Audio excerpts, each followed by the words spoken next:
turn you guys towards me. This one goes out to the Artcasters. Ooh, Artcasters!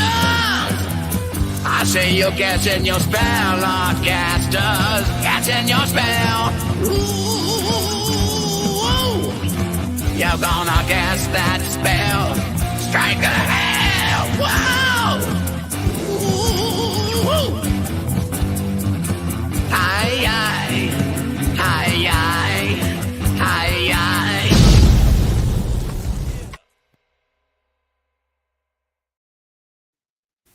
Welcome. We're back. The intro's back. It's never going away. Welcome to Artcasters, episode 416. For this episode, we're just going to do a go around and probably talk about the grind of working as a professional artist and working on your own creative projects and stuff like that.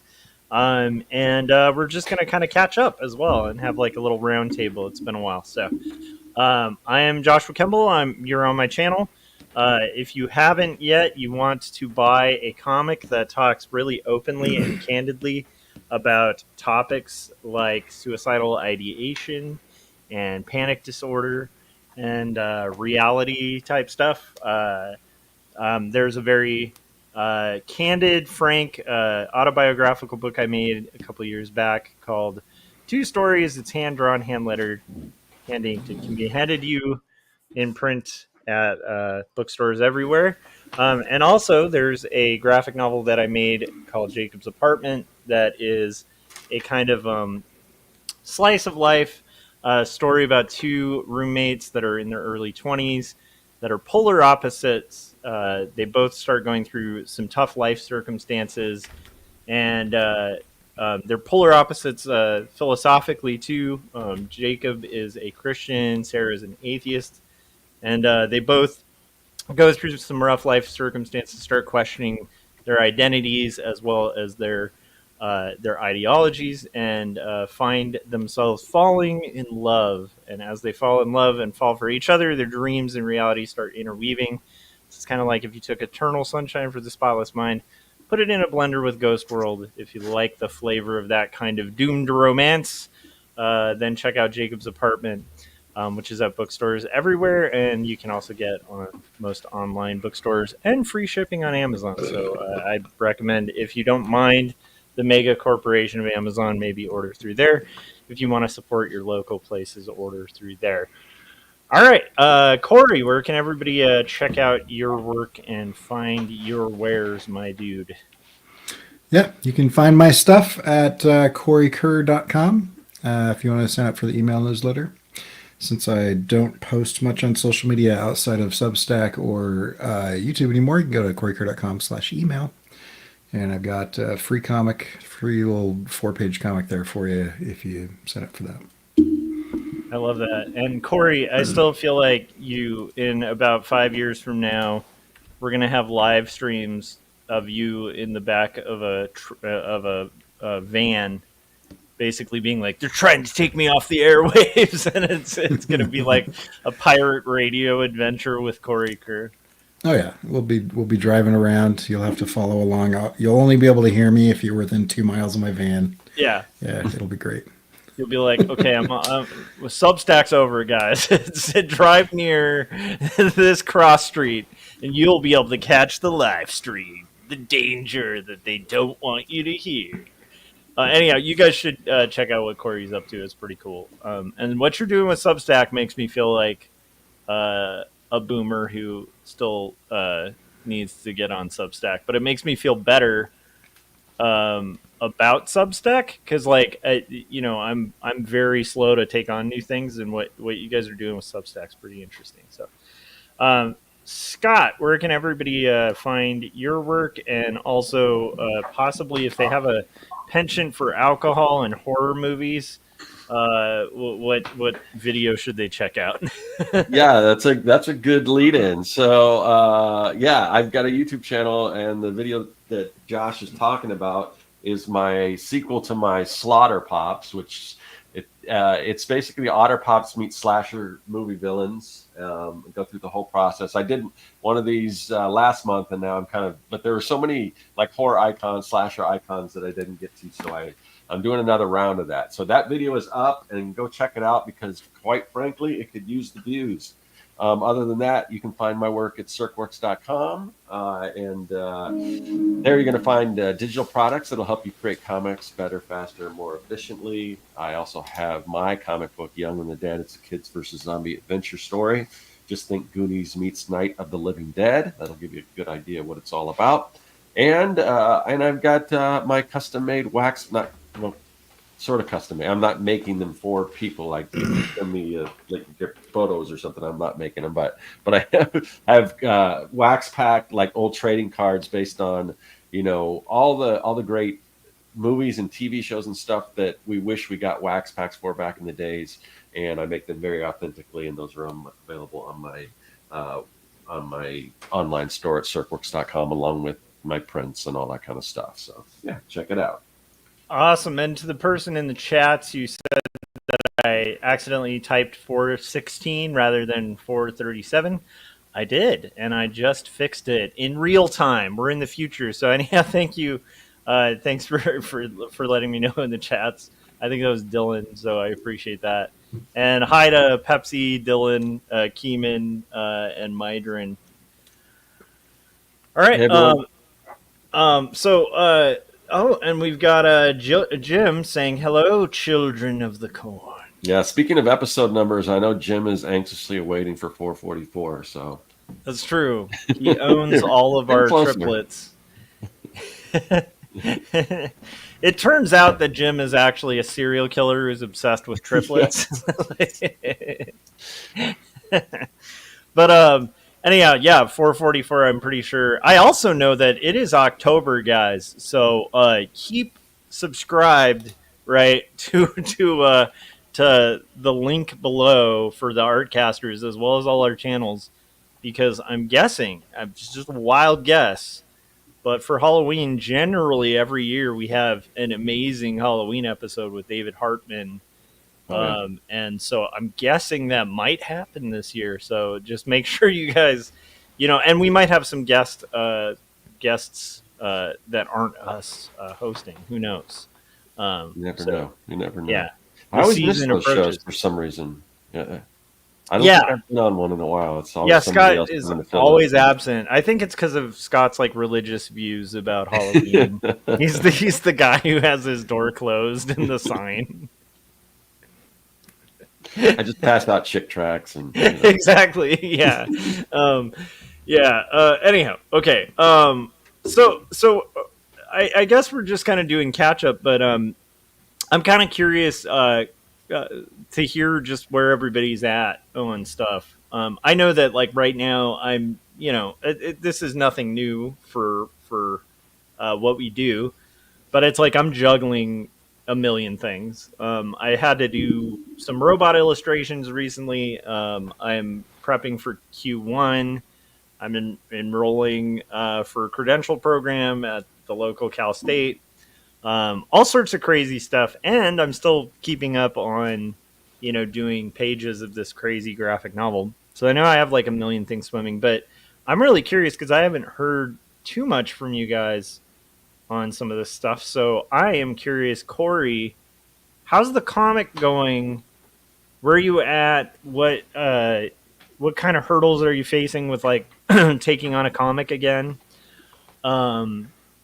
Just talk about your comic. Yeah, so I'm just designing characters and making sure I've got a cast of characters that makes sense. So you can kind of see a few of those guys there.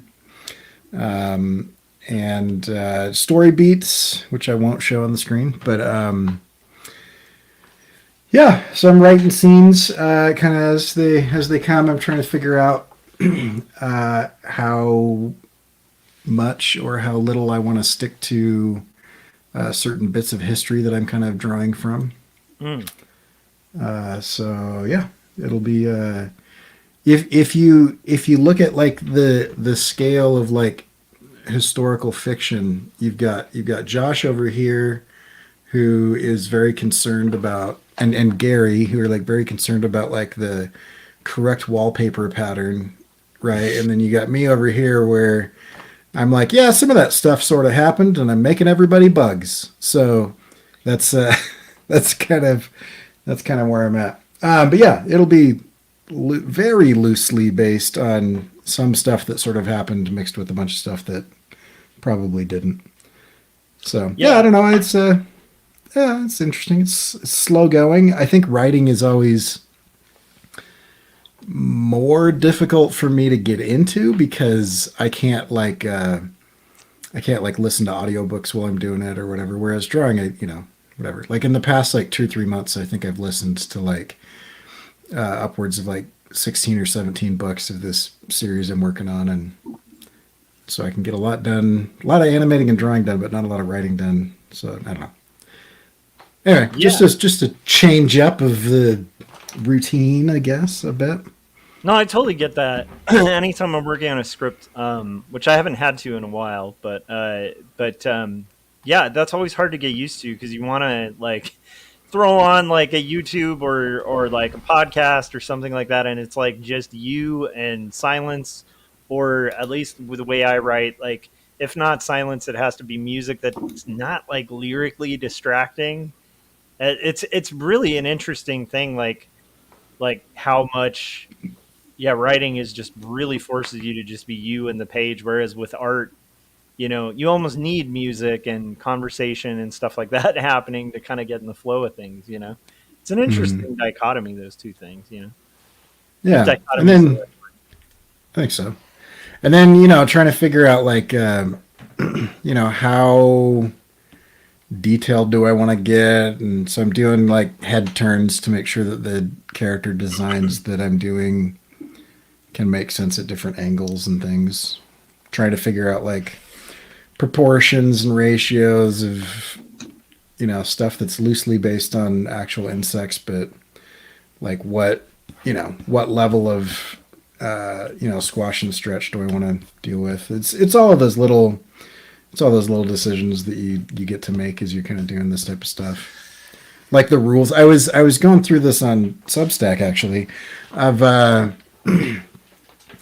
when you're adapting, when you're personifying non-humans, like there are a couple things that people don't often think about, right? If you're taking a four-legged creature and making them walk on their hind legs, then you just turn their forelegs into their arms and you're done, right? It's not that hard. There's some adjustments that you've got to make for like hips and stuff, and because the pelvis is different. But if you're taking a 6 or 8-legged creature, you have a lot of decisions to make, because if they stand up, do they have 2 arms and 4 or 6 legs? Or do they have 2 arms and then another set of arms and then legs in the bottom? And if that's the case, like where do all those things attach? Because typically, like you've got your thorax and your abdomen and your head, and there's like a confluence of like leg attachments on kind of like a grid near kind of like what we would consider like a breastplate. Yeah. But if they're wearing like clothing, then that's not where that would attach necessarily. So a lot of what I'm figuring out is probably stuff that very few people will care about, and hopefully no one notices, because you want to like make it feel like natural, right? And a lot of those problems for like quadrupeds have been solved by Disney. They're just like, oh yeah, so like if it's like a mouse or a squirrel or whatever else, like we've seen that done, but like a jumping spider or a housefly is a lot less kind of codified in our visual language as a society as an upright anthropomorphic kind of character. So is that kind of freeing in a weird way too? Because I think that one of the things about anthropomorphizing like animals that have commonly been anthropomorphized is like, you don't want it to look too Disney, you don't want it to look, too much like previous anthropomorphic takes. And so you kind of end up walking this fine line of like, trying to figure out like a style that's unique, for it, or like a look that's accurate, but yeah, that's an interesting. I don't know. I wonder if is that kind of freeing too, the fact that there's like less of a map for it, or do you feel like that kind of sucks and it would be cool to have some previous attempts you could kind of learn from? Yeah, I don't know. That's a good question. I haven't really thought about it much. I mean, initially, one of my first comic characters, it was, I don't know what that was, 10 or 12 years ago or something. And it was a guy who didn't realize that he was a shape shifting insect. And so he, he just like turns into a bug one day. And the reason I chose kind of a cockroach style creature was because I thought it would be an interesting challenge to get people to empathize with the character that they typically hate or find disgusting or whatever. And everybody at the time was doing like werewolves and vampires and whatever else. And I was just sick of like the whole, sexy, easy to reach style characters. And so I was like, I wonder if I could get people to care about this insect. So there's a bit of that kind of like challenge because they don't have like with most creatures that have an endoskeleton, you get like a lot of facial expression and body language that you don't get with an exoskeleton. So like with an exoskeleton, you don't have, unless you break some of those rules, like it's kind of like what you do with skulls, right? If you have a character that has a skull for a head, like can that skull like raise his eyebrow? Because he doesn't have eyebrows, but he's got an occipital lobe. Yeah. And so like is the bone fixed or is it plastic where it can kind of like be malleable? And so like some of those things are coming into play as well. So I think I like the challenge of trying to figure out like my own rules for these things because and I don't know where I'm landing on that. I don't want it. I mean, my style isn't cartoony, so I don't really want it to like lead too much into like kind of bending things. But but then how do you show when they're sad or angry? Yeah. Well, Yeah. And they have no hands.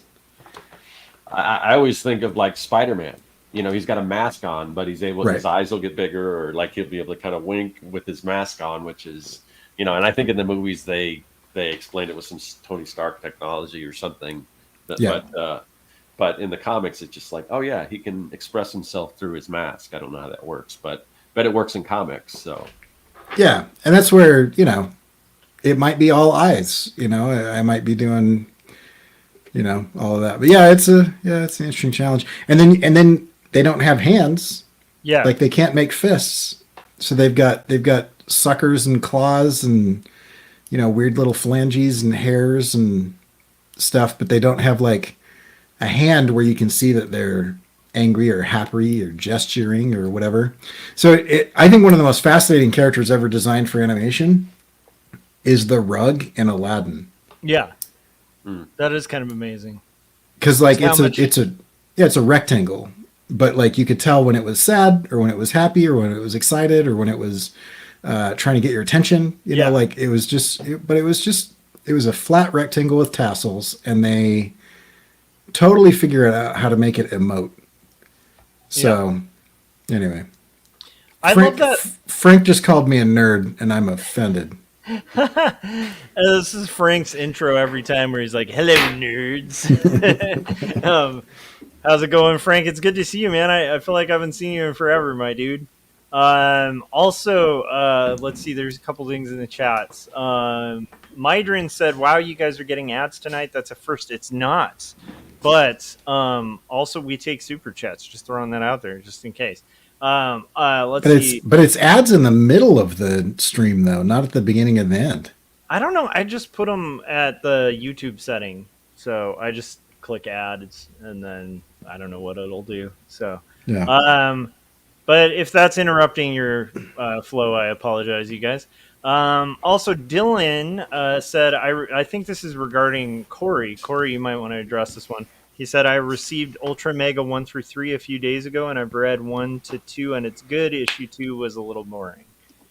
Oh, good. Wasn't that yeah. the book you were recommending or whatever last? Yeah. Why am I forgetting the name of the artist? Anyway, he's awesome. It's the same guy who did Rumble. Whose name I can't remember. And is not on the cover of his book. Oh. No, that's a different version of Rumble. They kind of rebooted that. But yeah, that's a great book. Big giant kaiju fighting each other. It's awesome. It's fun. I love it. And then Mydrin said, I'm down to finishing the last panel and getting the cover done. Nice. Took the last week to work putting out Halloween and working on a story. Oh, that's actually a good question for you guys. Are you guys all set up for Halloween? Do you guys do Halloween-y stuff? And we won't get too into it because I'm guessing this will be more of a topic for some future episodes with possible guests that may not even be some of us. But yeah, how is your Halloween prep so far? Everybody pretty good? Mine is Mine non-existent. Mine hasn't started because I'm going to be out of town, but as soon as I get back, then I'm planning on decorating. So. I love it. Scott has some trips coming up, and so it's putting those. I was stoked because my wife Mai put out all the Halloween stuff in the house. The only thing left that I've been putting off that I have to do this weekend is put up some Halloween lights, and that'll be fun. But it is pretty fun coming home to ghouls and goblins around the house. Let's see here. What else? Oh, Dylan was saying, yeah, I find myself pausing videos or music so I can write down an idea. Yeah, 100%. I don't know. Can any of you guys, like, I don't know. I guess Cory already chimed in on this. Scott, are you able to listen to stuff while you write? I don't know. While I write? No. Yeah. Maybe, if it's like music that maybe I haven't, that I've heard like a million times, like if I put on like, I don't know, yacht rock or like 80s, something that I don't have to, that's not going to distract me because I've heard it so many times. It's not like, oh wait, what were they saying? What's the lyrics? And so I can do that. Or put on just like a soundtrack, something without lyrics, but typically no, not, I can't really have podcasts or anything like that when I'm writing. Yeah, how many which I'm going to be doing? So, have you guys ever had that moment where you try to do like listening to something and writing, and then 5 minutes later you see that you've typed some of the things you heard? I've had that happen like every time I try to do it, where I'm like, just this once I'll listen to a podcast, and then it's like I start typing a transcript of what I'm listening to. Yeah. Let's see here. Okay, we got.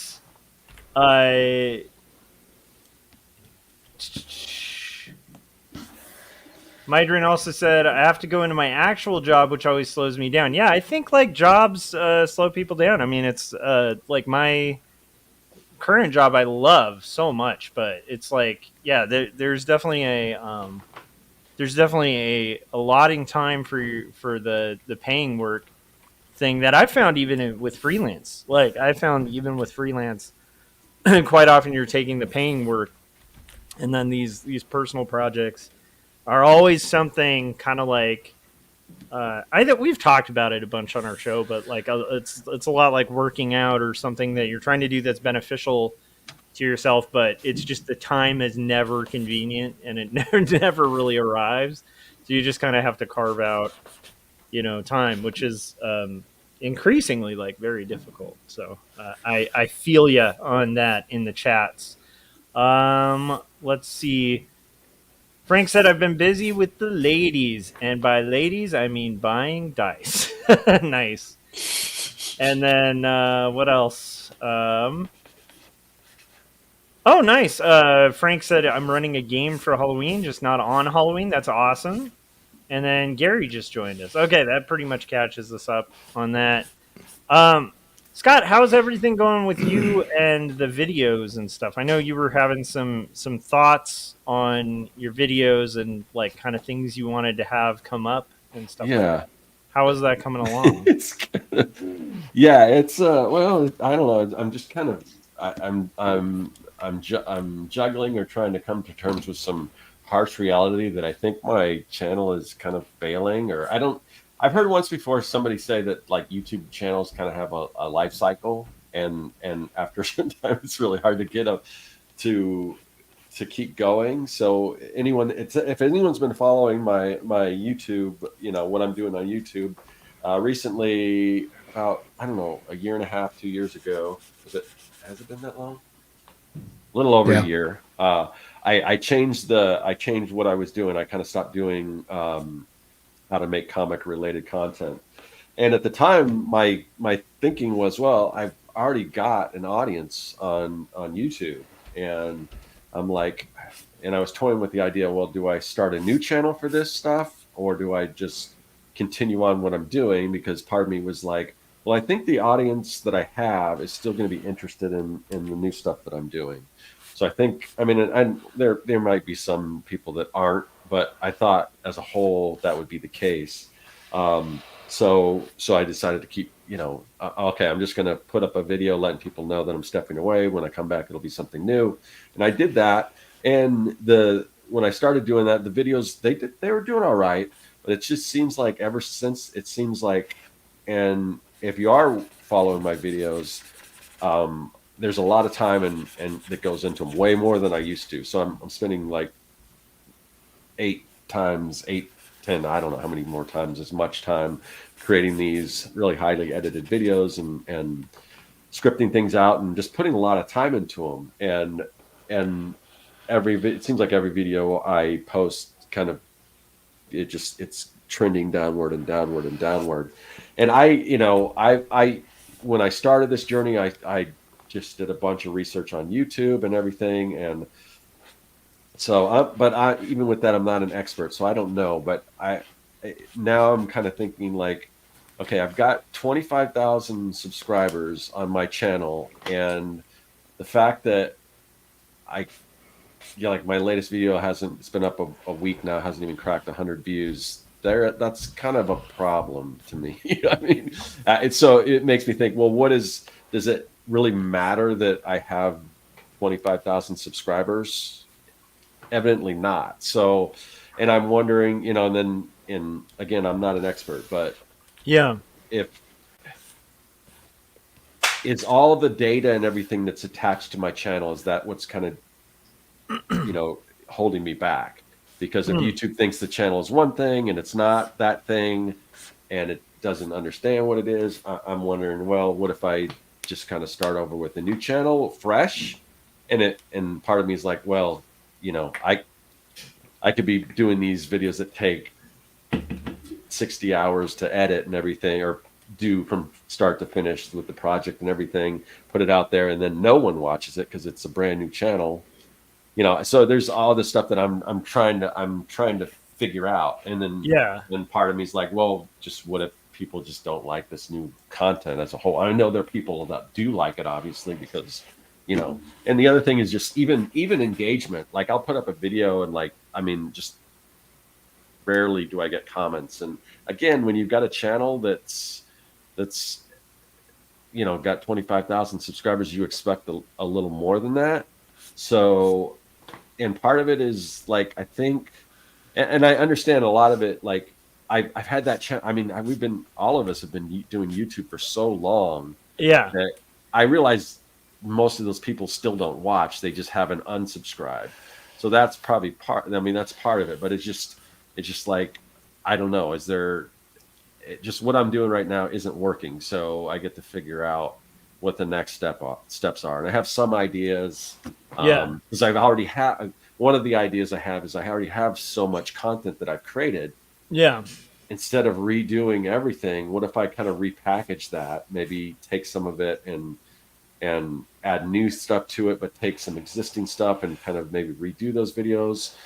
And, and I do want to get some feedback from other people on what people like about the videos. And all that is kind of anecdotal because it would be a small kind of survey. So it's not going to speak to the YouTube, world at large, but just to get an idea and just kind of figure out what to do there. So I don't know. That's kind of, you asked about YouTube, and that's kind of where I am right now. But the good thing is I've got a bunch of other stuff going on right now that it's not like I mean, and the thing that's hard is because I just love YouTube. I love making videos, and I mean, if I could do anything, that's what I would want to be doing. But I do have Yeah. other projects going on and other things that are successful and stuff like that. So you know, it's not like, and I'm not really setting out to make YouTube. I mean, well, yeah, it would be great to be able to make my living off of YouTube, but that's, you know, not the goal. But there does have to be some, you know, I have to make sure at least I'm making some kind of an impact there. Yeah, So, yeah. Like so I don't the know. goal is not to just be like, you know, having trees fall in the forest that aren't making sounds, right? So it's like you want to make sure at least there's an impact. Cory, though, in the chats, Jim was asking, have you ever been recognized at a public event where somebody knows you as an Well, yeah, Artcaster? but here's the thing: by public events, I mean comic conventions, because I have the Making Comics 101 series. I would assume most people that are on YouTube and that are interested in making comics have probably come across one of my videos, because I have so many of them.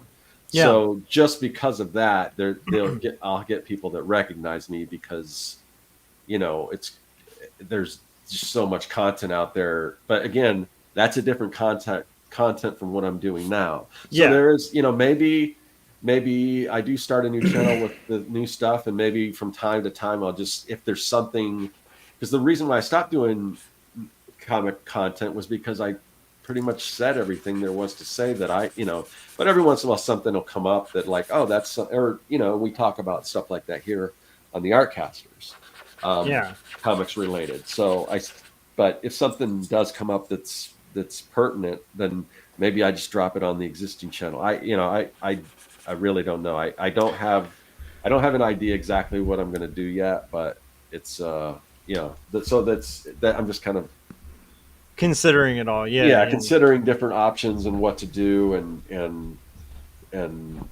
experimenting there, and you know, and one of the things, like if I do one of the things is maybe I'll create another channel, not tell anyone really about it, and then drop the videos there first, and you know, and to my patrons, because that's the other hard part, is the patrons, because they're basically paying, so there is some money there, because they're paying me to make, you know, basically for the YouTube content. Those people on there, they are the ones that are interested in new content that I'm making, and each video I offer my files for whatever project I'm doing and things like that. So I can't just necessarily stop doing the videos. I mean, I could just say, patrons, hey, sorry, I'm not doing videos. That's not what I want to do. I want to continue making videos. So whether I do a different format that's a little easier or whatever, or I take, like I'm kind of leaning to, where I take some of the existing content,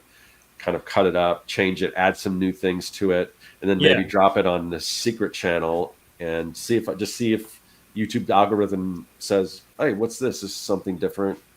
Yeah. And maybe share it out, and maybe I can build a following with that that's not encumbered by all the existing data that's on my existing channel. Yeah. So, and then what I could do is I could take that video after it's already dropped there, and maybe just post it on my existing channel, you know. Okay. So, because it would, I guess it would, because even if it's something that if I don't know how YouTube reacts to if you post the same video on two different things. Yeah. But I would guess they would draw the most attention to wherever it dropped first. Yeah. Because I kind of tried to do that in reverse. I did have sort of a secret channel, because I was in a mastermind group, and they said, well, try that out. But I was taking videos that I already made on my channel that I have now, and then secretly posting them on this other channel. But I think maybe kind of do after the P. Diddy issues, like you had to kind of pull that channel down, right? I'm just kidding. That was just for Jim, who's been dropping the P. Diddy jokes. Yeah. So I don't know. That's it's kind of like it's just there's just a lot to think about there, and who knows? You know, for now it'll probably be kind of business as usual until I try to figure out what I want to do there. But it's just, I don't know, man. It's just weird that It's Can just, I ask like a weird question regarding that? yeah. Okay, so like to me, like there's this juggle whenever it comes to like rebranding or refreshing, Right. where I think there's this fine balance where, and I can see why it's a hard one to kind of decide and requires a little bit of thinking, right? Because it's hard, at least for me. It's what I kind of view as maybe Corey will have an opinion on this too, but it's like I kind of think there's like a diet culture in the U.S. sometimes. Have you guys ever noticed that? Like where I don't know somebody what gets you mean. over. I'm not saying this is just it's related in a way, but it's going to be long winded to get there.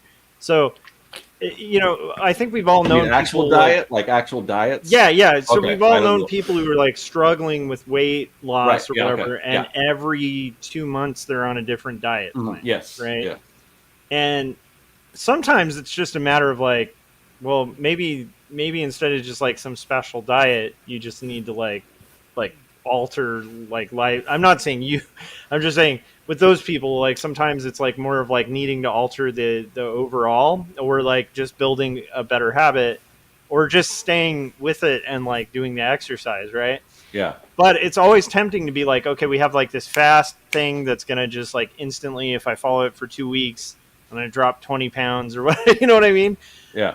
I worry. The reason I'm bringing this up, I haven't had that issue, luckily, because but I have with other things where I'm like, there are some times where I'm like switching things up too often, Hmm. and so for me, whenever it comes to something like that, where it's like a rebrand or like a total reshot or a re-upload or whatever, it's like I have to question: is this just that quick diet where I'm going to feel like it's going to be effective, and it's just creating the same problem all over again, or is it like something that'll actually lead to like my goal?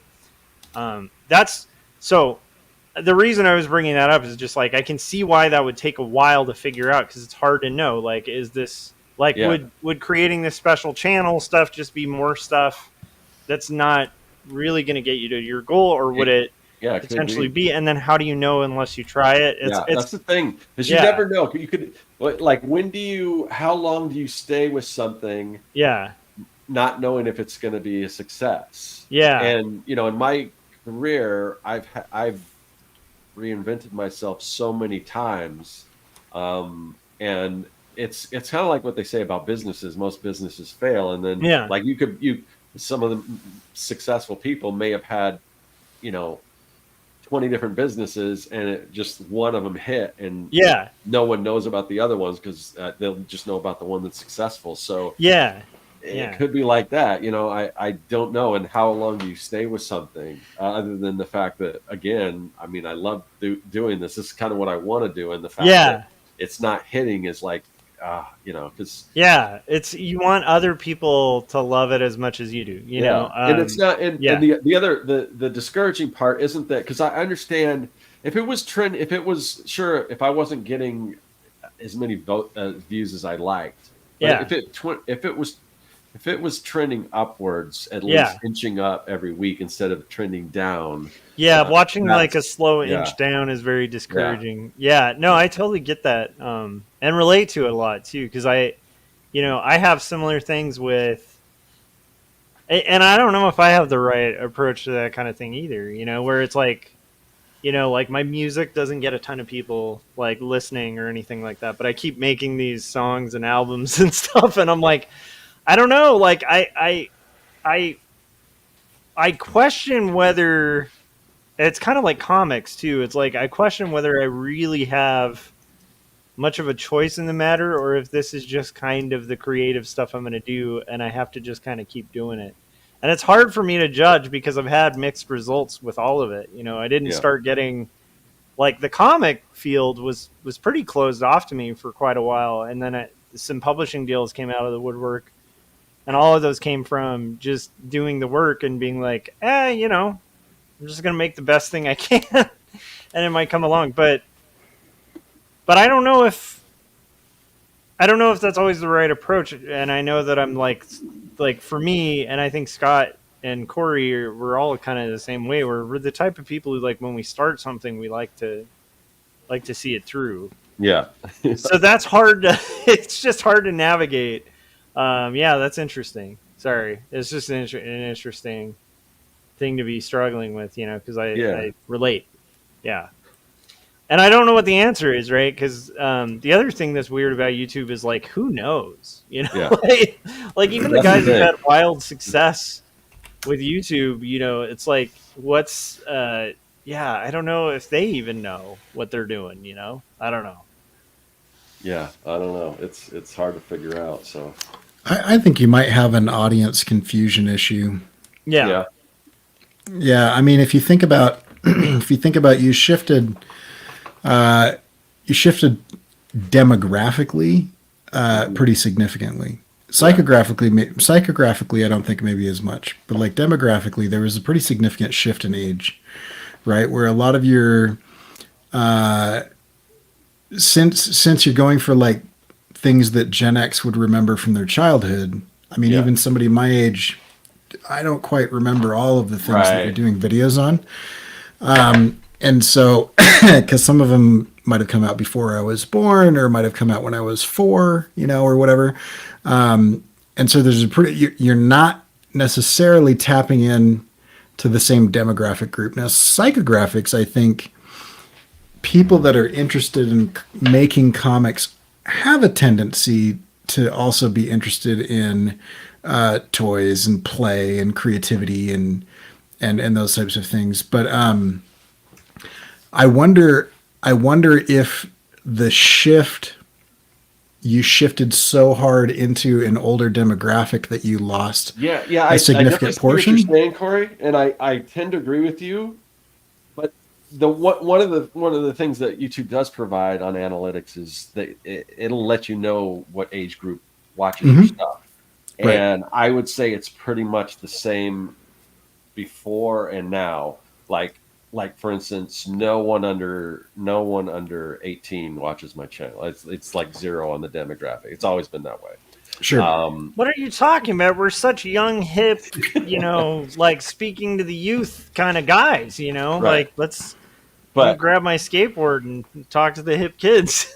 but the biggest Skibbity Riz Toilet, Ohio. Yeah, that's right. I mean, we've got Mad Riz on this channel. You see, we Yeah. use modern. So anyway, so what is your so what?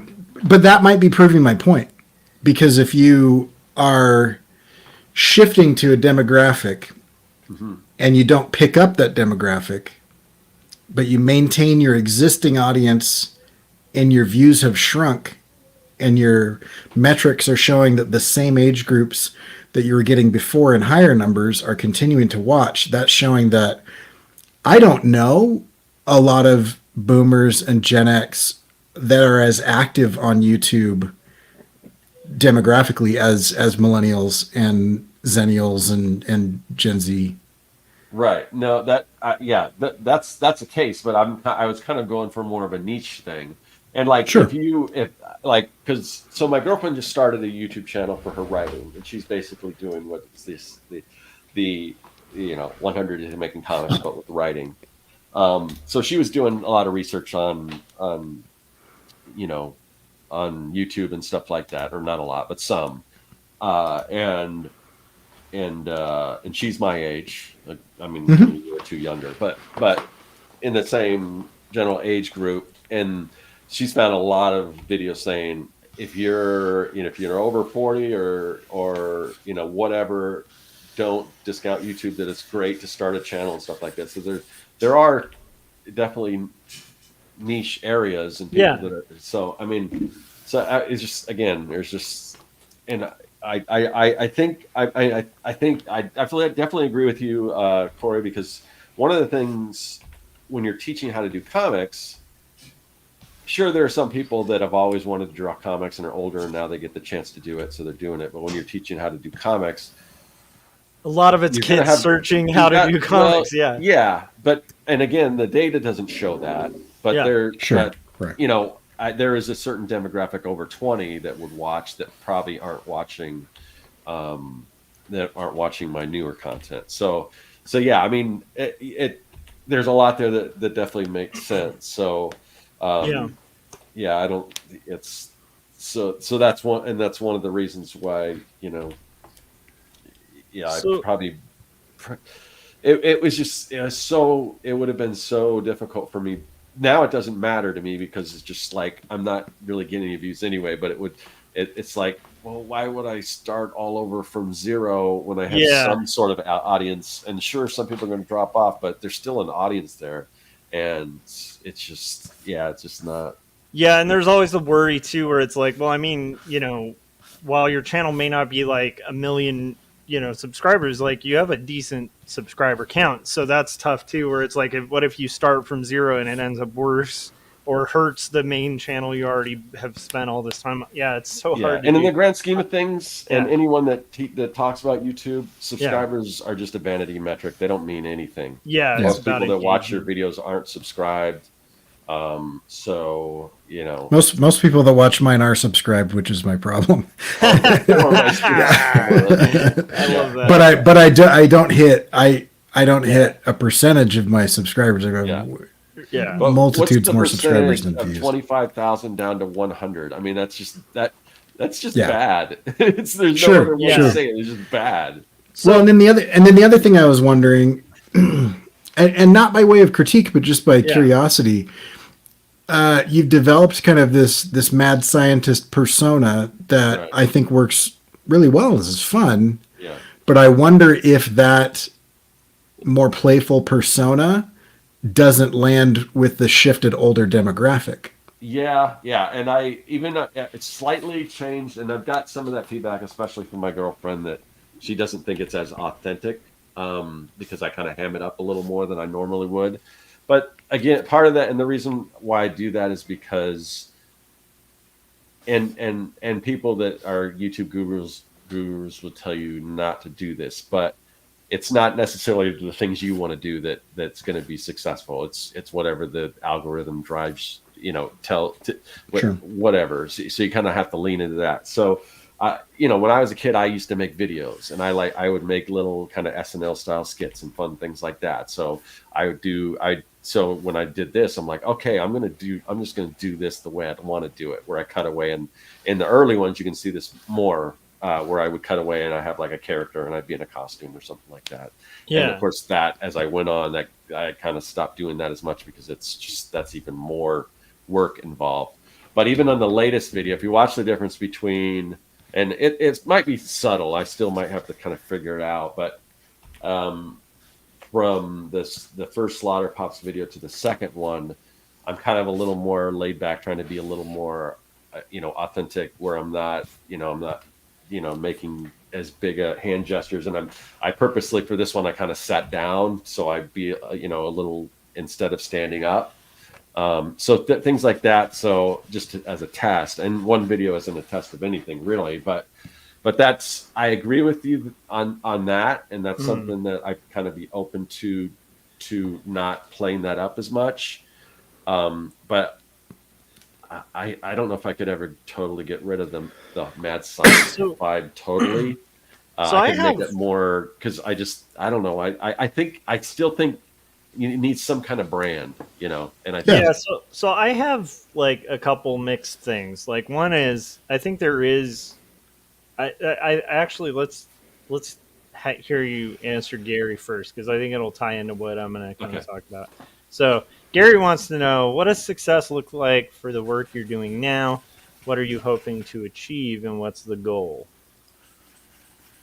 Yeah, I mean, I could go into that. I mean, like, again, the work, if, like I said before earlier, if I could do what I'm doing on YouTube right now and it be successful and build a Yeah. brand around it, and I mean, that's at least right now in my life, that's what I would want to do. And So would it would be, successful mean income? Like, what does success mean? well, I think my idea of success is, again, creating a brand around myself. And if you can create a brand around yourself, then you can kind of, in a lot of ways, you can write your own ticket. You can do prints, or what you can do, whatever. You can design things, and then because people like you and your brand, Yeah. they're going to be interested in what you do. And Yeah. to the point where, if I do want to pivot down the road, they like my content for me, and Yeah. so they're more apt to even go down if I do make a pivot. Got it. To me, that's the ultimate form of success, is to be able to build a brand around yourself and kind of, I'm doing this drop, and like people are like, oh, cool, we want that, Yeah. So I guess, money does tie into that, because I'm not afraid to say that, I don't see anything wrong with making a living off of your artwork. There's nothing wrong. I'm going to make a living. I want to do it on stuff that I like doing. So and I don't make any. I'm not ashamed of that at all. You shouldn't be. And I'm not trying to be. I'm not trying to be a. You're not being a huckster. You just would like to. It would be nice to get to a point where something you enjoy like self-sustains, right? Yeah. And it's not like that's not the case, but it's not necessarily like right now. I do like freelance projects, and they're comic projects, so that's cool. And I'm doing other things like the wax packs are selling and stuff like that. And my digital products are successful, and I probably need to make more of those. So there is a lot of that, but it's just, I'd like to take it to the next level, I guess. So I totally and I would just before you make that point, Josh, don't forget it, because I just have a quick comment. I would just push back on your use of authenticity a little bit, because I don't think any version of what you're doing is inauthentic. I don't either, but it's a little. What I will say I'm doing is I'm elevating it. Sure. For show a little bit. Yeah, but you're not like playing a part. Like, you can lean into certain things, just like when I'm in a meeting with the admin, I'm gonna lean into a little bit more of a calm professional side than I am with my 3-year-old. But I don't think any of that is inauthentic. Wait, you're saying like when we had our Crestline meetup, the way you were talking to us there isn't the way you talk to your admin? Oh my goodness. Yeah, surprising, shocking, I know. And yet I'm still employed somehow. So so go ahead, Josh. No, I agree with the idea of like the idea of being inauthentic versus being just different in different circumstances, is a good point that Cory made. I think I'm of two minds of this. I think one is you can kind of chase the market, and I don't think it's necessarily bad to do. I think it's good to consider the market. But then I think of like stuff like when there's a bunch of stuff that, and Scott, this is like preaching to the choir. I think you agree with a lot of this, but it's like when I joined the National Cartoonist Society, I honestly was kind of expecting to meet a lot of cartoonists that were just like, man, I've made it. I'm successful, And instead I met like Disney directors that were lamenting the fact that they hadn't worked on their personal projects. Yeah. And were saying, someday I'm going to get successful so that I can do my personal project. And it's like, but you were up for an Oscar. Like, what are you talking about? So I met a lot of people like that. And I also like have just icons in my head of like people like Dylan, who had Bob Dylan had this built-in fan base for folk music. And he was like loved by these like preppy university types. Like they were all like, oh, this is the voice of a generation. He's the new poet, that kind of thing. And then he went electric and they all hated him. Like most of his fan base was like furious. He actually almost caused a riot at the show where he first did an electric set, because they were like, well, this is heresy. Like they're all folk purists, And Dylan, when he was at that show, like on Don't Look Back, turns to his drummer and says, F him, play it louder. And there's a part of me that has that kind of mentality to art, like, and I don't know if it's the right mentality, but it's like, I know that I'm going to make music whether people like it or not. I'm just going to keep doing music. I'm going to keep doing comics whether people like them or not. And cool, like, yeah, if there's a market that I can find to like kind of get there, cool. But to me, I think the act of what we're doing as creatives is just like, Scott, if you want to make videos, just make the coolest videos you can and F them. Like if they get 90 views, who cares? That's my take on it. But again, I may not be the model to copy. Yeah. I just feel like personally, I personally feel like that's what I think you have to do, because I think a lot of the other stuff it's good to be aware of, but it's like if you let the other stuff control your content or control what you're doing, and I don't think you are, but I'm just saying, like, if you chase the dragon too much, I actually think you end up further away from it rather than just kind of doing the good work. Yeah, That's my own theory on it. no, I agree, and to an extent, that's kind of what I'm doing. But Yeah. is it responsible of me to put 50, 60 hours into No. a video that people aren't watching? Yeah, I mean, Yeah, I don't when I could know. be. I mean, you're just talking about my entire YouTube experience for the last Yeah. 12 to 15 years. Yeah, I don't know. Like, I don't know if it's responsible. I don't know if it's about responsibility. I think it's about creativity. That's what I think. I think that at the end of the day, like, if you're going to need 50 hours, like, is it irresponsible for somebody to work on their truck, like, all day in the garage? You know?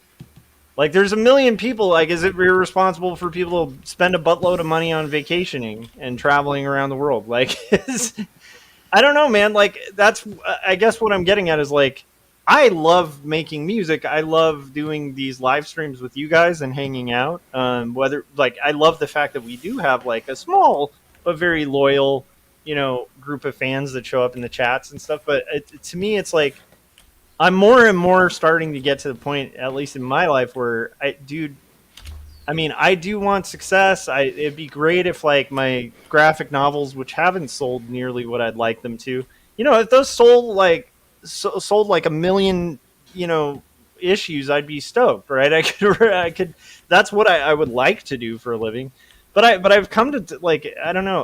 I guess what I'm getting at, and I'm not trying to, like, preach or anything like that, Scott, because I don't think you're not in this camp. No, this is exactly what I want to hear, and that's why I definitely I'd like to get together with everyone sort of in our group, like the Artcasters and the Making Comics, and kind of get your guys' input, and then maybe do a little more, like, YouTube research or whatever, and kind of figure out, what am I doing right? What and people in the chat, if you watch my stuff, send me an email if there's or just in the chat or whatever. What is it you like about it? What don't you like about it? And again, I understand that all this stuff is anecdotal because it's not a large consensus of people. So I have to kind of take it with a grain of salt. But getting feedback is part of art, right? Yeah. Like we've talked about this on Artcasters too for people. It's like, part of going to art school, one of the big benefits is critique, right? And just getting, like, some experts or just even peers. Like, I mean, Cory can probably attest to this. At college, sometimes, like, some of the things you're hearing from your classmates as suggestions for your work are great. And rarely will you ever have that opportunity again in life where you're in a group with, like, 30 other kids and they're going to look at your work and say, like, this kind of sucks. This is great. Like, oh, do more of this. I like when you do that texture or whatever. You really have a gift for that. Like, you don't get that kind of feedback from a lot of people. So that is a good thing to get critique. But I personally, I might have just retired from the chasing the dragon thing, but I've been thinking a lot about this lately, and that's why I'm rambling about it a little bit, Scott, because this has been heavy on my mind. It sounds like Kevin said he's going through a similar conflict too. I was going to say, Kevin, you and I should just talk and, like, hash out ideas. I think we are kind of do the same thing. And Scott, I want to hedge. Like, I'm not saying that this is the magic solution or anything. I'm just saying where I've started to, like, be way more in the camp of is, I think that as a creative, you kind of have to show up and do the Van Gogh. And it doesn't mean you have to starve and die or, like, cut your ear off like Van Gogh. But I think whatever you're doing that's creative, it by necessity has to be momentum from continuous output, and sure, adjust course along the way, but never let the stupid audience screw up what you're doing. Because all my favorite stuff is like a middle finger to the audience. The best Weezer sucks now, but Weezer had an amazing album, one of their best albums ever, and it was Pinkerton, and everyone hated it. Like 90% of the people who bought the Blue album hated Pinkerton, and it's their best album. But to be fair, it exists because they had some kind of notoriety.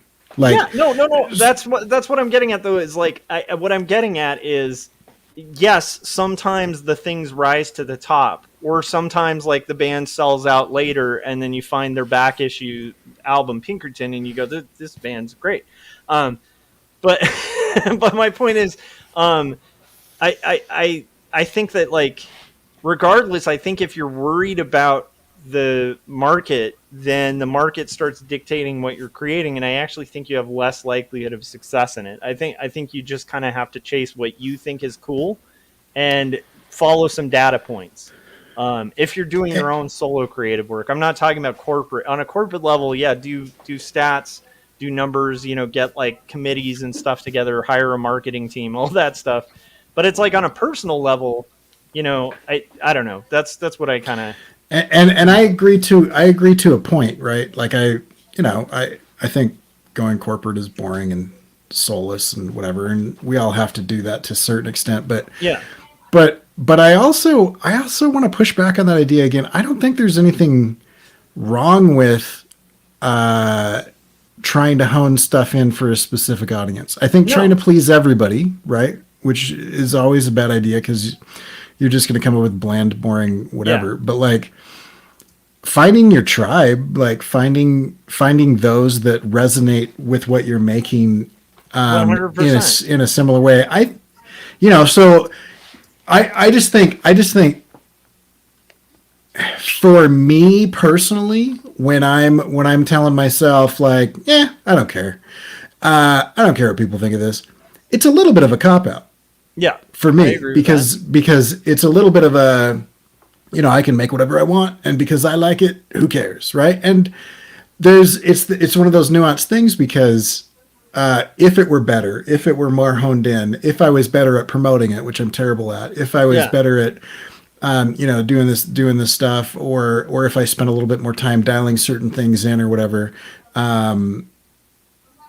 I think it could still be really true to what I want to make and what I want to do, and it could still be really personally fulfilling and all those types of things, and not sell out. And I think I could find an audience that authentically engages with the content that I'm making and the art that I'm producing. Yeah. And so too much of that kind of like, punk rock F 'em, who cares, I think is a little bit of a shield, a little bit of armor plating. Yeah. No, I agree. So here's the thing. I don't want to come across as screw them all, make whatever you want. I think there's a certain amount of care you need to have in the work. And some of that can be informed by the market. A good example, like my own biography or whatever, it's like I would have not had the mild bit of success I had with t-shirts, right, if I wasn't listening to the market. And part of what was great about Threadless at that time was the community that would be like, dude, this sucks. You didn't show the t-shirt color through the shirt. And then you learn like that lesson, like, oh, the next time I design it, I should incorporate the color of the t-shirt into the design, right? Because people who wear t-shirts don't like iron-ons. You know what I mean? Like, there's a bunch of little lessons you learn along the way and you incorporate into your work. I wouldn't consider that selling out. I'd consider that learning. So I'm not saying don't pay attention. My point is just that if you let the paying attention to that get in your head to the point where it starts interrupting the productivity or interrupting the flow or interrupting what your vision is, I think that's where it becomes like the other side, the more kind of selling out thing. Because like my favorite punk bands all cared about the music. Like, Sure. I love Fugazi. Those guys were musicians who progressively got better and better as musicians. Like they weren't just going, oh, we know two chords. We're, Minor Threat was successful. We're just going to do this thrashy stuff for the rest of our lives. It's like, no, they advanced as musicians, pushed themselves to new levels. And I guess concerned about playing shows to people. But my point is just, and getting the albums out and stuff. But my point is just, I think that we can get in our own heads and forget that the main job is just do the good work. That's what I'm getting at. Is like I think that's the key is do the good work, regardless of whether it has success or not. But I think I don't think that's a problem right now. I don't think Scott is struggling with that. Well, no, but what I worry about is, and why I'm mentioning it, I'm not saying this. I even mentioned that at the top. I think Scott is in agreement with a lot of this. I'm just saying that as you're going through this, if you do modify, if you do kind of upload to another channel or whatever, something to consider is kind of the thing that Gary was asking is what does success look like? At what point do you kind of cash in and go, oh, I've finally made it, or I've finally done it? And or does this end up being like a cycle where there's constant like, well, now I need to rebrand and recreate a new, and it just kind of cycles on and on. So I it's mean, that's what I would be concerned about is like as long as it doesn't interrupt what's bringing you joy about it, which is if you get joy out of the videos, then make the videos that you get joy out of. You know, does that make sense? Sorry, that was long-winded. And I mean, and you kind of brought this up too, Josh. But just the fact that I've been able to make a living doing, with my art. Yeah. I mean, that's in and of itself, it's a success. But yeah, dude, you don't if you want make to stay honestly, stagnant. and this goes to anybody in the chats, if you're out there making $10 bucks doing art, guys, you're doing better than like most. You know, like I'm just throwing that out there for the people in the chats. It's like it's a hard thing to make money doing art. You know, so Scott, you're already a success with that. Yes. Anyhow, sorry, continue. No, that was it.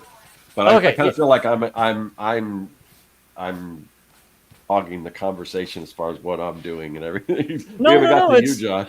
One of the things I love about these roundtables is like what you're like. This is why I like talking to you guys. Is like a lot of the times what you guys are going through or what you're thinking about are like stuff that are on all of our minds. Like Cory even mentioned he's been having similar things with his YouTube. Where he'll spend hours on videos that aren't getting quite the views they want or whatever. And I definitely I don't want to misinterpret I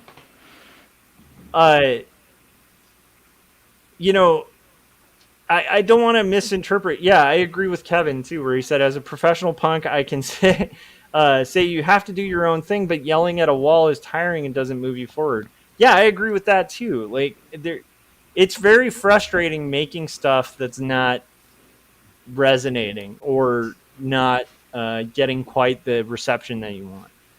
So like for me it's just like but it's a hard thing to find a balance, like for myself, of how much should I care because like I was trying really hard to get comic publishers.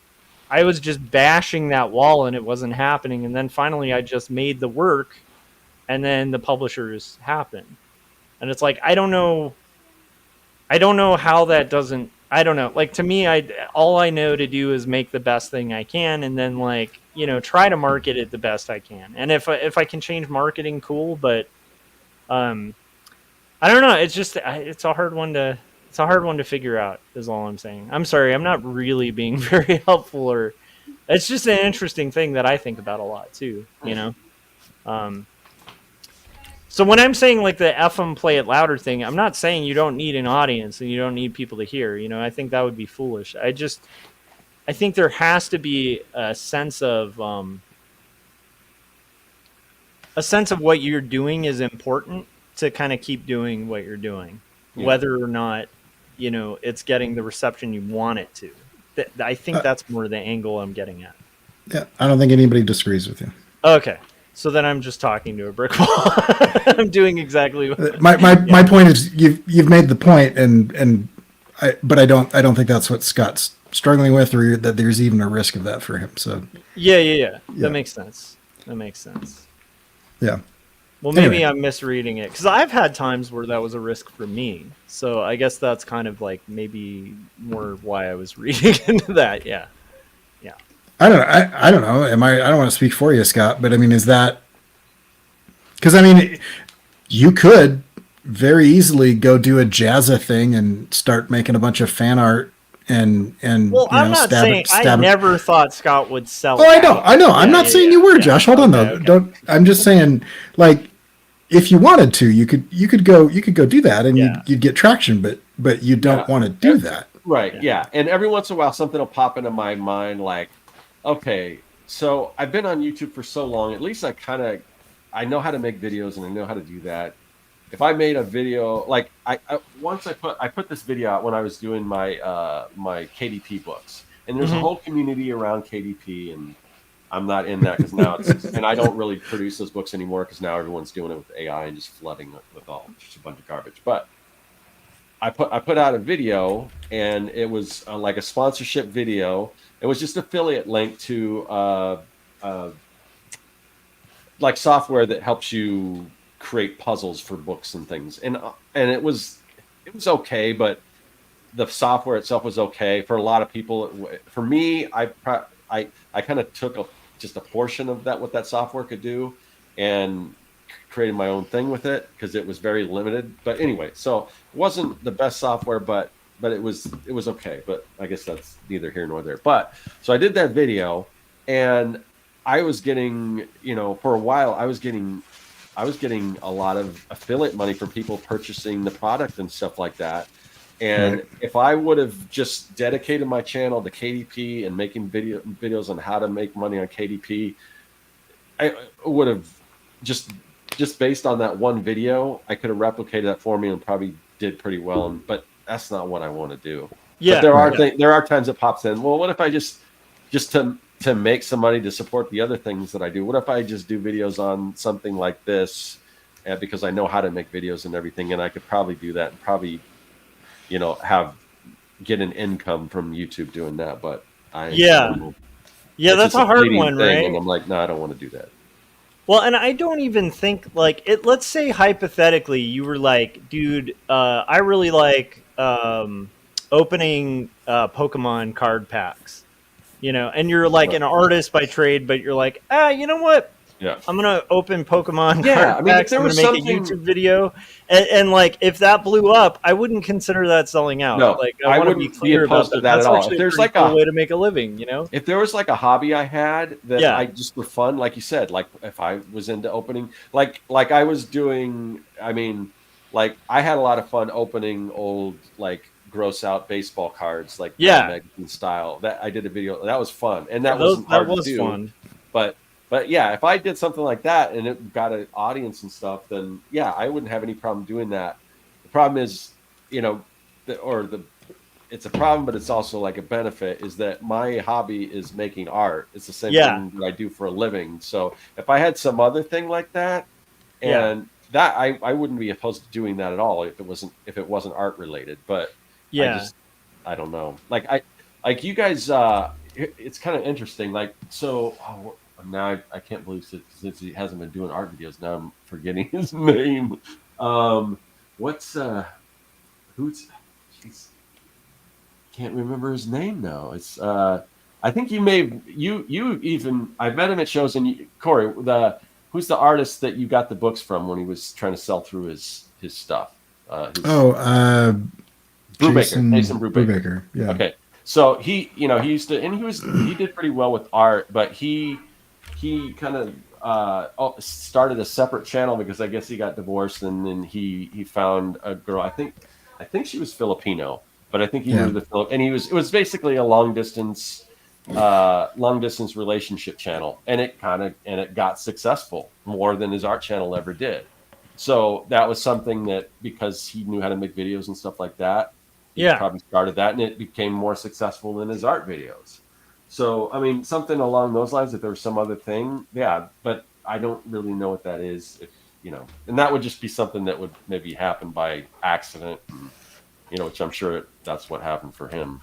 I don't know. I haven't talked to him, but. Yeah, that's the part I'm trying to kind of ascertain as well, because it's like I kind of think, I think that's kind of what I'm getting at, and I guess Cory's right. Like, you guys don't necessarily. I don't think any of you guys really need to hear that, but to me, I do feel like there's something to chasing your passion, and whatever that passion is, kind of being true to it, while also taking feedback, right? And kind of occasionally, like, correcting course, maybe, maybe you're passionate about drawing, right? But you can't draw perspective, so you have to learn perspective. You know what I mean? So you can't just chase passion alone, but it's like let your passion kind of guide you on that kind of stuff. But I also feel like, there's, if you're wondering about responsibility or whatever in time, like obviously, there's the hierarchy of needs and stuff, right? You want to always like, like treat, the people in your life and the priorities in your life, like in a list of what's highest to lowest, right? But the thing so as long as you're not kind of upsetting that balance, I think if you're spending 20 hours or 40 hours a week, like doing something you love, I think that's something you should do. Like, I don't know if that makes sense. Like, to me, I think maybe adjust, maybe reassess or whatever, maybe, but still, it's like, if that's the thing that you're kind of passionate about, I think there's plenty of things. I mean, most people I know, especially getting back into the teaching profession, it's like, most teachers I know, they're not like getting off work, like working on their major. A lot of them just like watch TV all day or watch a movie, or, you know what I mean? Yeah. That's what like most people do. So and to me, it's like the fact that you're taking a lot of the time people would be just watching a movie or just sitting around, doing nothing, creating nothing, and you're making something. I think that's of highest value and should never really change. I don't know if it will, because it's kind of in your blood, but I guess my point is just don't let the market crush you. Does that make sense? Yeah. I don't mean, because I know you wouldn't sell out, but I just don't want you getting crushed by the market, because the market's cruel, and sometimes the market has really bad taste. Cory, would you disagree with that? No. Yeah. The market's wrong quite often. That's the I think that doesn't account for it. Yeah. I think the general public sucks. Yeah. Like I hate most people. You know what I mean? Like that's just, but like what I'm talking about is the people that I don't dislike. Yeah. A small segment of society. I think you can shoot for that really well. Yes. And that's been to kind of transition a bit. Like my struggle is that I think I might be so weird in the mixture of my tastes that I don't know that my stuff has an audience. Like and that's fine. I'll keep making it because I enjoy it and it's fulfilling and whatnot. But like, there are very few people out there that are like interested in, ancient cultures or historical things or deep into like tech criticism that also like kind of a hard aesthetic, like skulls and cross, the type of stuff that I enjoy drawing. That is not that's not a big section of a Venn diagram, and so I have often found, I've had I met a dude at a conference, like at a YouTube conference, who professionally analyzes people's YouTube channels and gives them advice. And I said, hey, I'd like to hire you. And he looked at my channel and he said, you're making excellent work. There is no audience for this. So that I don't want to take your money because no one will watch this. And it's not that you're doing anything wrong. You just are making things that there is not a significant enough audience to have any traction. And so, I like making children's books, but they look like highly detailed inked comics that the kids are not into, and I don't often like using color, and then I like talking about, the things that, so there's, I understand the struggle, and I think maybe there's a little bit of a mirror situation that why I pointed that out originally. Yeah. With Scott is I wonder if there are so few Scott Serklands that are into the style of delivery that you have plus the content that you make, right, which is exactly my issue. Like most of the people that would wear a First Amendment shirt are not going to wear one that looks like this because most of them would rather, Where's the eagle, Corey? Where's the eagle? That's the Where's only. my red, white, and blue? For whatever reason, that's probably one of the only First Amendment shirts out there.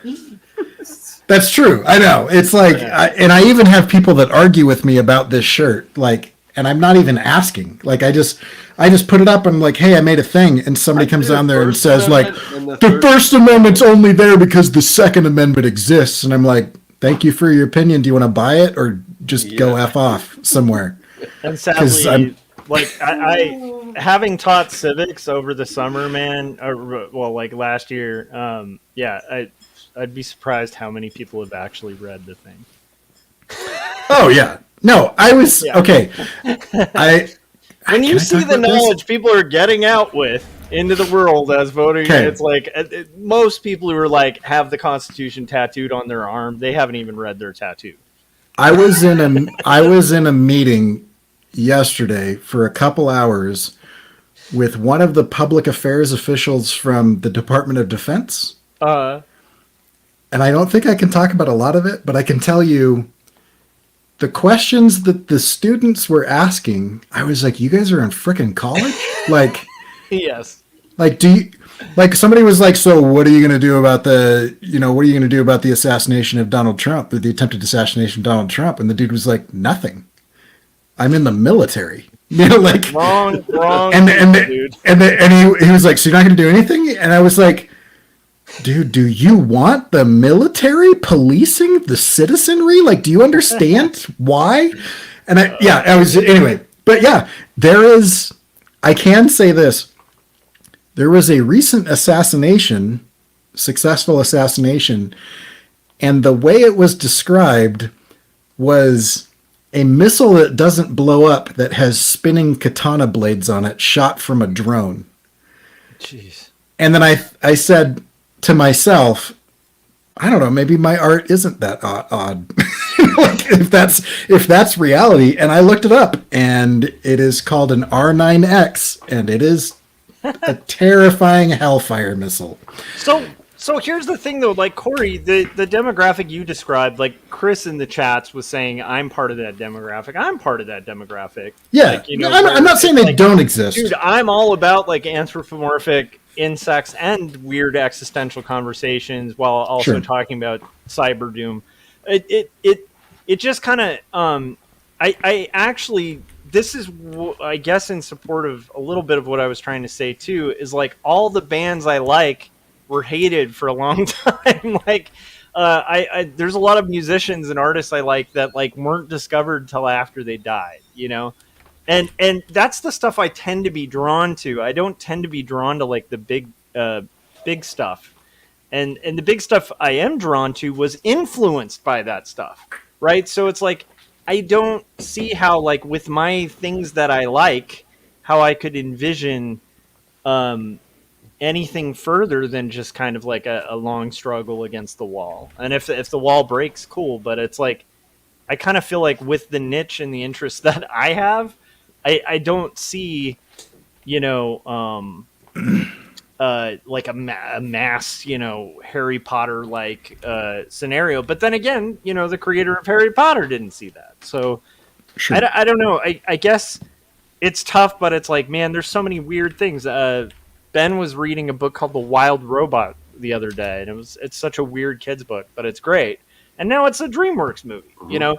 And it's like, that was a really left field book. Like, it's not like a marketable book. It's like, we're going to sell a younger demographic, pretty much Lord of the Flies, but a robot who adopts a baby bird, you know, on an island, and have it like be like Hatchet. Like, it's a weird, and you know, I guess I'm just getting at, like, you know, yes, like, listen to markets, you know, try to get your work out there, right? Scream and blow the bullhorn, you know, tell as many people as you can. But at the end of the day, like, if that's the barometer of success, we're in a bad world. If that makes sense, because there's so much stuff out there that sucks, that has a loud bullhorn, you know. Just Well, what just do I know? because I've been watching baseball lately, so maybe I lost my mind. You know, you guys, this may not even be me. Josh. I know. I just want to put this on the screen since I brought it up.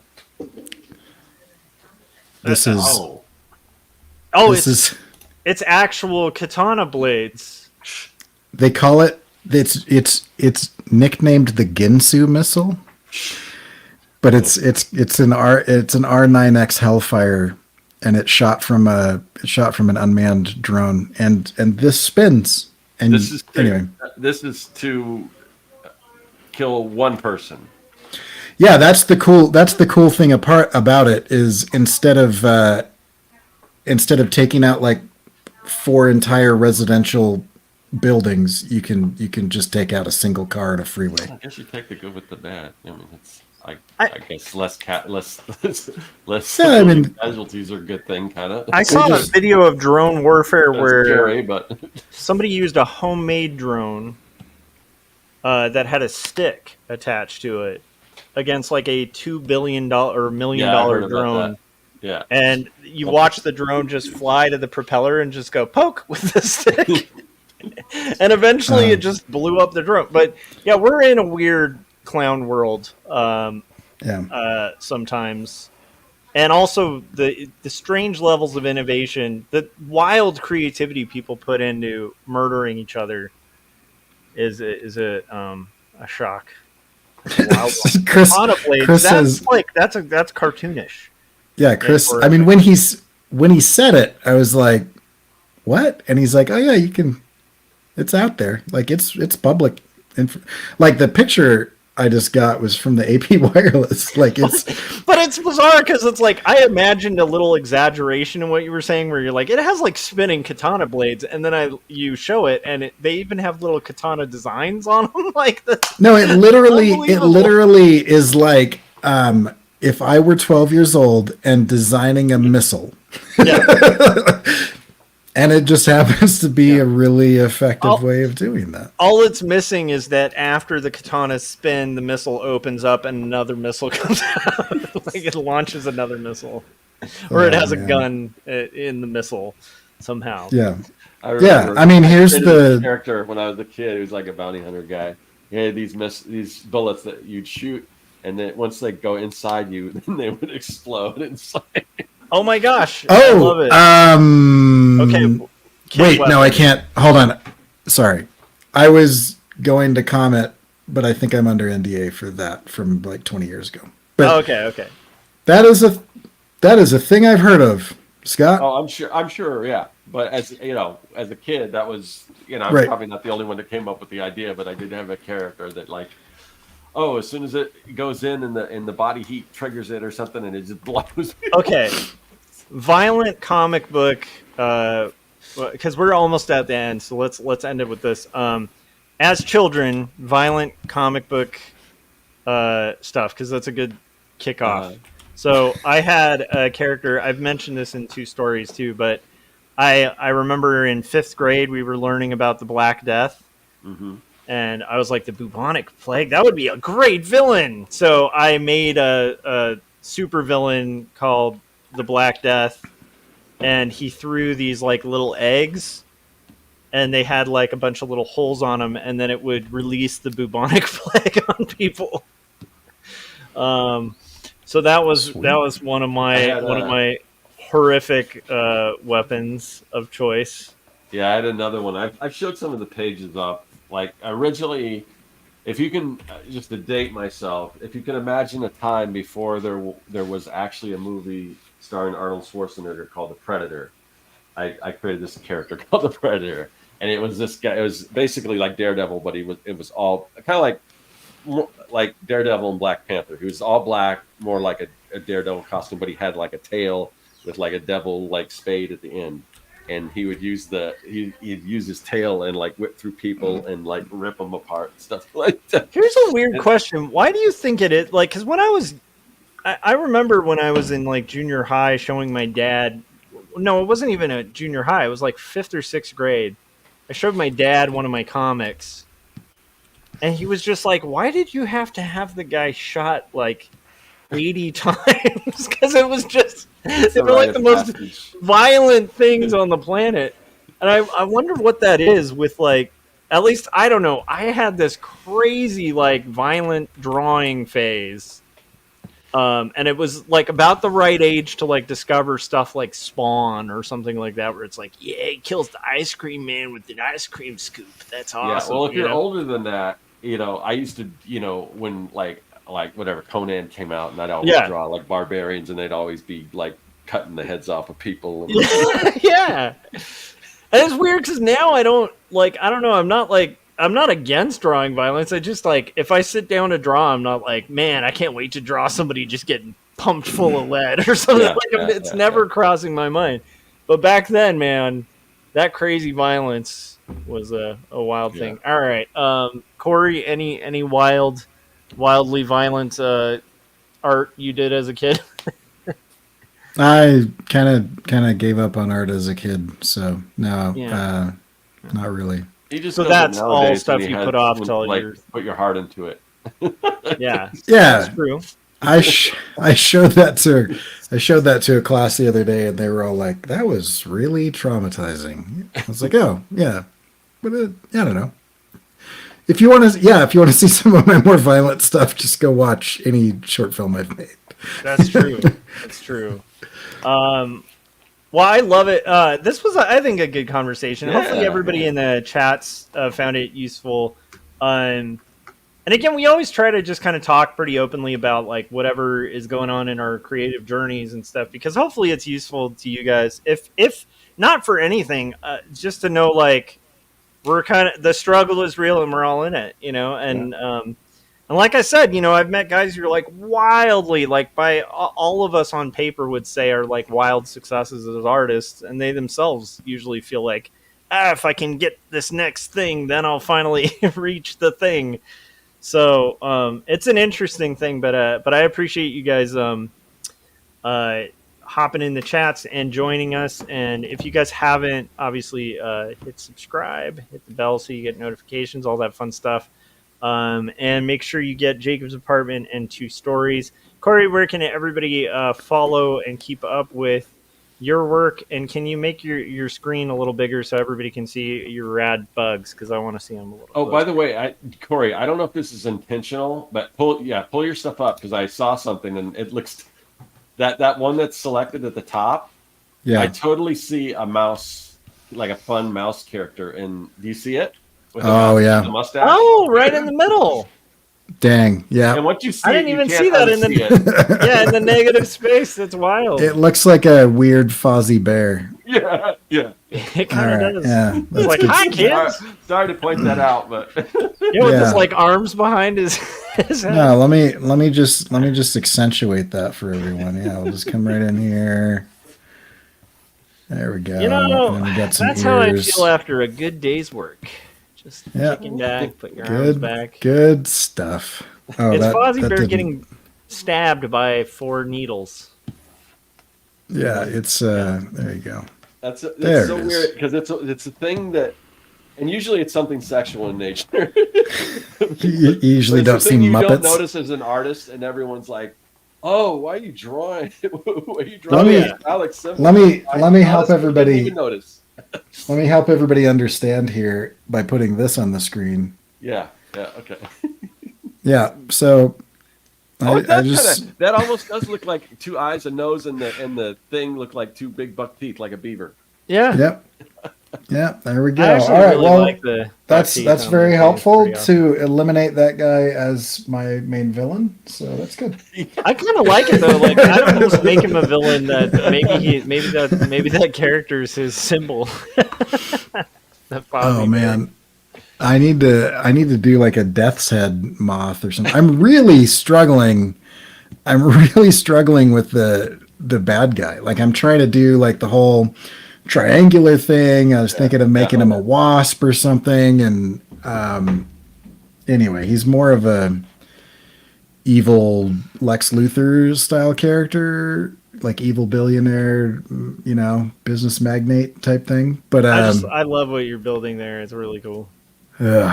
Yeah, but now I can only see an emaciated Fozzie Bear, so that's great.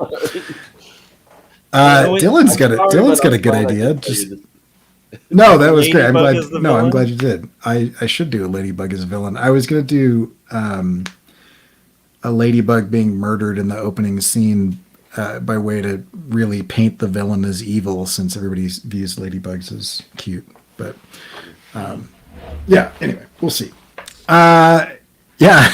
If you want to see what the heck I'm talking about, go ahead and follow along at CoryKerr.com. That's yeah. So you can go to CoryKerr.com/email and it'll jump in there. But no, I really like the idea of subverting the expectations with that. That's I will have to explore like Ladybug a little bit. The problem is, what if it's a butterfly? Something really pretty. Almost everyone uniquely agrees is beautiful. And it's, yeah, and I've been playing with like one of the like the more furry butterflies, because it almost has like a beard situation, and then you could go with like an old sage. Yeah.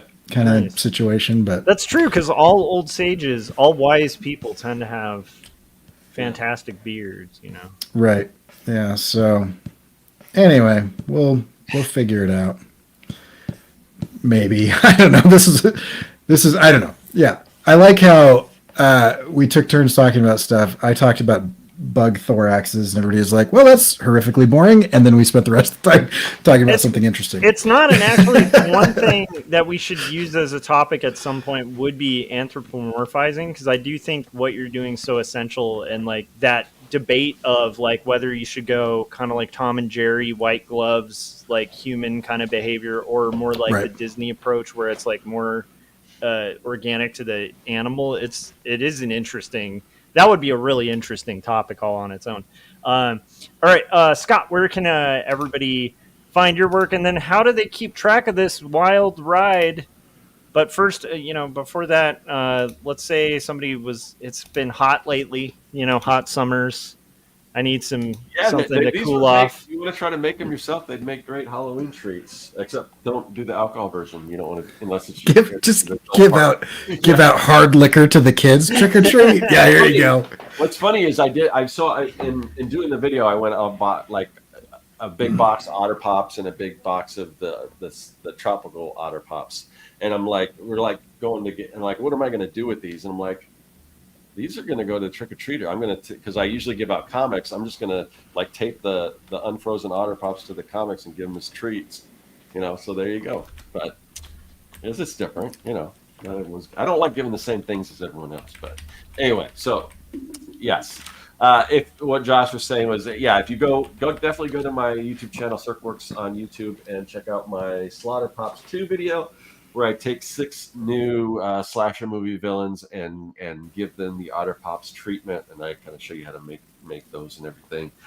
Check those out. Also, my website, Serkworks.com, where you can find my wax packs, you can find my digital products, and my comic book, Young and the Dead, Kids vs. Zombie Adventure Story. If you're into like Goonies, E.T., Monster Squad, all that kind of stuff, just imagine that with zombies, and that'll give you an idea what that's all about. And then we have this show we do every single week, and it rotates between our 3 channels, and it could be a different time, could be a different day, usually the same time, same day, but who knows? But all that is to say that if you join our mailing list on Substack, we don't spam you or anything. All we do is that when we go live, at least about 30 minutes before we go live, I like to put that out to let you guys know that we're about to go live, so you can find us, because you're not always gonna. It's hard for us to remember whose channel is on from week to week, so that'll make it easier for you guys, so you guys know where to find us each week. So enjoy that, and you will be in the know. All right, and with that, we're gonna close it out. Thanks to everybody who showed up in the chats. We appreciate every one of you. As we all mentioned, we all have weird niche stuff that we like to make, and we appreciate those of you who support our weird niche stuff. So thanks for showing up, and we will see you guys on the next Artcasters. Bye.